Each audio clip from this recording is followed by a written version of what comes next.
Puji Tuhan, salam saudara yang dikasihi oleh Tuhan Yesus.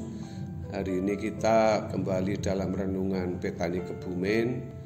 Kita akan berbicara tentang perjuangan melawan kodrat dosa. Banyak orang Kristen sesat dalam berpikir bahwa dengan kurban Tuhan Yesus di kayu salib, walaupun seorang Kristen hidup dalam dosa atau melayani hukum dosa, maka hal tersebut tidak menjadi masalah besar, sebab Allah melihat darah Yesus yang melingkupi orang percaya. Seakan-akan Allah tidak mempersoalkan dosa yang dilakukan orang percaya atau kodrat dosa yang masih menguasainya. Jadi menurut mereka, walaupun seseorang dengan tubuh insaninya masih berbuat dosa, karena ia seorang yang memiliki anugerah keselamatan oleh darah Yesus, maka hal itu tidak menjadi masalah sama sekali. Pandangan ini benar-benar sangat menyesatkan, berpotensi besar bisa membinasakan. Saudara, sebelum mengenal keselamatan dalam Tuhan Yesus, Paulus tidak memahami bagaimana menundukkan pikirannya kepada hukum Allah dalam konteks orang percaya, yaitu untuk bisa hidup dalam standar kesucian Allah atau hidup dalam pimpinan roh yang sama dengan kodrat ilahi. Saudara-saudara, sebelum Paulus mengenal Tuhan Yesus, ia melakukan hukum secara legalistik, yaitu melakukan hukum sesuai dengan bunyinya. Bisa dimengerti jika ia bisa menyatakan diri sebagai tidak bercacat. Dalam Filipi pasal 3 ayat yang ke-6 tentang kegiatan, aku penganiaya jemaat, tentang kebenaran dalam mentaati hukum Taurat, aku tidak bercacat. Tetapi setelah mengenal kebenaran dalam Injil, ia memahami bagaimana memiliki pikiran untuk dapat melayani Allah dengan melakukan kehendak Allah dalam pimpinan Roh Kudus yang sama dengan mengenakan kodrat ilahi. Sebelum mengenal keselamatan dalam Yesus Kristus, ia tidak mengenal mengenai kodrat dosa. Jadi dari hal ini dapat dibuktikan bahwa pergumulan Paulus di dalam Roma pasal 7 ayat yang ke-26 yang dikatakan, jadi dengan akal budiku aku melayani hukum Allah, tetapi dengan tubuh insaniku aku melayani hukum dosa, adalah pergumulan sesudah ia mengenal Tuhan Yesus, bukan sebelum mengenal Injil. Saudara yang dikasihi oleh Tuhan Yesus, Paulus mengatakan dengan akal budiku aku melayani hukum Allah. Kata akal budi dalam teks aslinya adalah nous, yang sama dengan pikiran. Adapun kata melayani dalam teks aslinya adalah douleo, yang artinya diperbudak atau dibelenggu atau diperhamba. Hal ini sama dengan menundukkan diri. Kalau Paulus mengatakan bahwa dengan akal budinya ia melayani hukum Allah, artinya bahwa Paulus menundukkan pikirannya pada kehendak Allah. Paulus melakukannya dengan sengaja dan sadar. Ini berarti Paulus harus menggerakkan pikirannya sendiri untuk menundukkan pikirannya kepada kehendak Allah. Paulus berusaha untuk mengingat atau membelenggu atau memperbudak pikiran dengan hukum kesucian Allah. Demikian juga kemudian Paulus mengatakan bahwa dalam kesucian itu dia akan mempertaruhkan atau menyerahkan pikirannya hanya untuk diperbudak oleh kesucian Allah. Kemudian Paulus menyatakan, tetapi dengan tubuh insaniku aku melayani hukum dosa.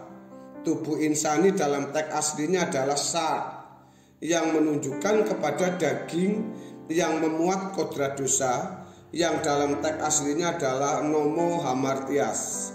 Paulus jelas sekali menunjukkan bahwa di dalam dirinya masih memiliki kodrat dosa.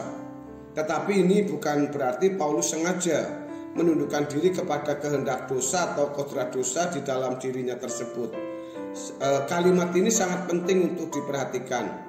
Seharusnya dalam terjemahan tersebut tidak ada kalimat melayani hukum dosa, sebab kalimat ini dapat mengesankan bahwa Paulus sengaja menundukkan diri kepada dosa atau melayani kodrat dosa.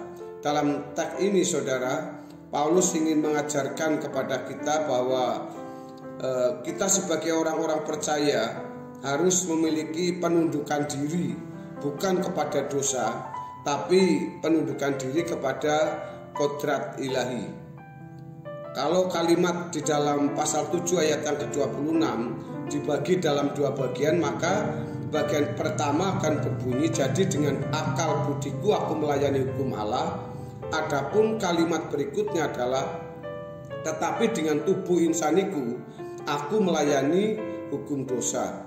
Kalimat predikat memuat kata douleo, tetapi di kalimat objek tidak terdapat kata duleo.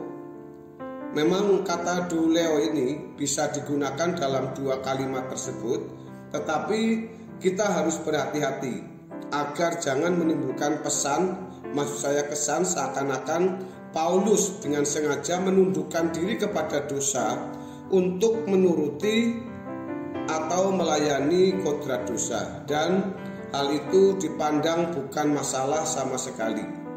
Saudara, Paulus menundukkan pikirannya kepada hukum Allah atau hukum kesucian Allah, tetapi tidak dikatakan bahwa Paulus sengaja memperbudak diri kepada hukum dosa atau mengikatkan diri kepada kodrat dosa di dalam dirinya atau melayani hukum dosa.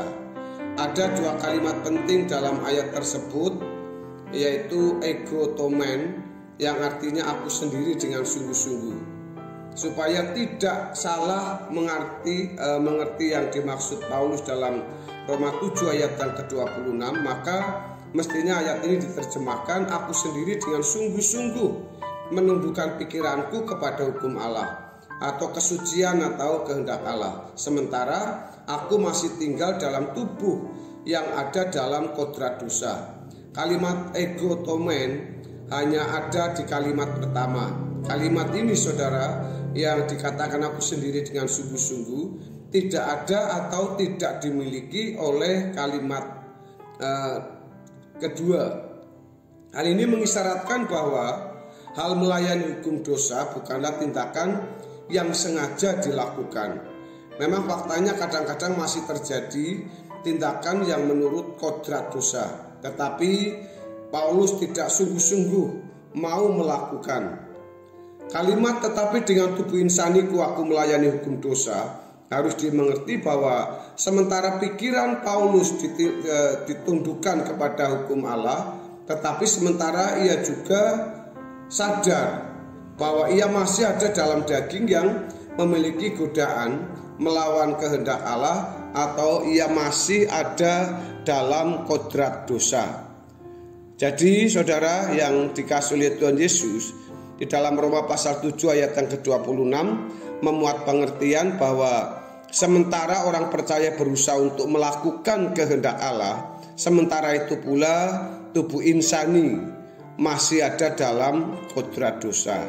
Jadi Bapak Ibu yang dikasihi oleh Tuhan Yesus, mari kita berusaha untuk menjadi orang-orang Kristen yang merdeka, yaitu bagaimana kita harus berjuang melawan kodrat dosa yang masih melekat dalam diri kita. Perjuangan kita sampai Tuhan panggil, sampai kita bertemu dengan Tuhan. Kesempatan ini harus kita gunakan sebaik-baiknya, supaya pada saatnya nanti Tuhan, ketika kita ketemu sama Tuhan, kalau kita berjumpa dengan Tuhan, kita sudah membereskan kodrat dosa yang kita miliki melalui pengenalan firman Tuhan, melalui pimpinan Roh Kudus, dan melalui setiap proses hidup yang kita jalani setiap hari. Kiranya kebenaran firman Tuhan hari ini memberkati kita semua. Tuhan Yesus memberkati. Haleluya. Amin.